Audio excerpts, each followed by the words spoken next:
detailed exactly how the evidence would roll out over months, how stock prices would bleed slowly, how each executive would testify against the other, how the public would learn names, not just corporations, how communities would finally see the truth laid bare. And as he spoke, the room remained frozen, because no one could interrupt him anymore. And when federal agents finally arrived and escorted the executives out one by one, Elijah calmly finished mopping the floor, stepping around fallen egos like spilled coffee, and weeks later, headlines exploded, congressional hearings dominated television, and the company collapsed under the weight of its own secrets. But the twist no one saw coming was that Elijah didn't take a victory lap,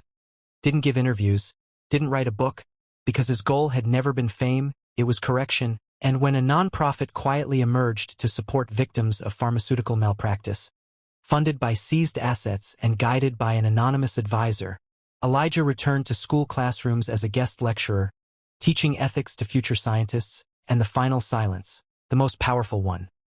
came years later when a young executive asked him how he'd endured being invisible for so long, and Elijah smiled and said invisibility isn't weakness, it's cover, and the world went quiet again, not because he demanded it, but because everyone finally understood who had truly been in control all along. If you want stories that hit hard, twist deeper than you expect, and stay with you long after the last line, make sure you subscribe right now, because the story you're about to hear isn't just entertainment, it's a reminder that power can shift in a single second, and when it does, the silence can be louder than any scream. And it all began on a rain-soaked Tuesday morning when the CEO of one of America's most ruthless pharmaceutical conglomerates stood trembling in his own glass-walled boardroom, whispering the words, "Please, make it fast," to a man everyone else had ignored for years. A black janitor named Elijah Moore who had spent the last decade pushing a mop through these same marble floors while executives talked over him like he was part of the furniture. And that morning started like every other. Elijah clocked in at 5:12 a.m., nodded to the security guard who never remembered his name, and began cleaning the boardroom early because a high-level emergency meeting had been scheduled, the kind where men in tailored suits arrived pale-faced and silent, clutching phones that wouldn't stop buzzing, and Elijah noticed the tension immediately because he'd learned long ago to read rooms without being seen. The way people stiffened when they were scared, the way arrogance cracked under pressure, and as he wiped fingerprints off the long obsidian table,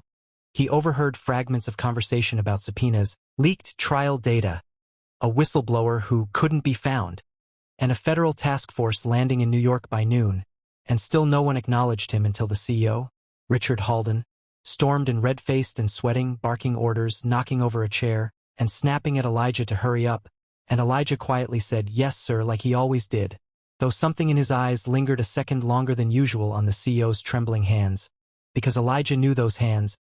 He'd studied them for years, had watched them sign documents that quietly buried test results, documents that condemned entire communities, his community, to sickness and early graves, because before Elijah was a janitor he had been a biomedical data analyst, top of his class, recruited straight out of grad school until he discovered anomalies in drug trials that disproportionately harmed black patients, anomalies that executives told him to smooth out, and when he refused, his career vanished overnight, blacklisted, credentials erased, forced to take whatever job he could to feed his family, and cleaning the very halls where the decisions were made felt like punishment until it became something else entirely.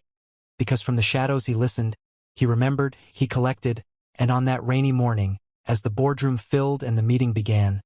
Elijah didn't leave when he normally would, because no one noticed him stay, and when the CEO slammed his fist on the table and shouted that they were running out of time,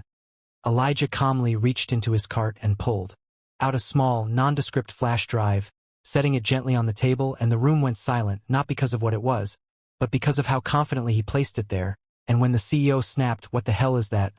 Elijah finally spoke without lowering his eyes and said it contained 10 years of internal emails, raw trial data, deleted audit logs, and recorded conversations, all backed up in multiple locations, all time-stamped, all already shared with a journalist and a federal attorney under sealed contingency instructions, and the silence thickened as realization spread, because the janitor they'd ignored had been standing behind them the entire time, and one board member laughed nervously and called it a bluff until Elijah named his daughter, her school, her allergy, the time she'd almost died from a medication the company rushed to market, and the CEO's face drained of color, because Elijah wasn't guessing, he was remembering, and then Elijah did something no one expected. He reached out and gently adjusted the CEO's crooked tie, and that simple, human gesture shattered whatever illusion of dominance remained, and the CEO's knees buckled as he whispered, "Please, make it fast." Thinking this was revenge, that exposure would be swift and brutal, but Elijah shook his head and said, "No, not fast," and explained that justice wasn't a guillotine, it was a mirror, and he,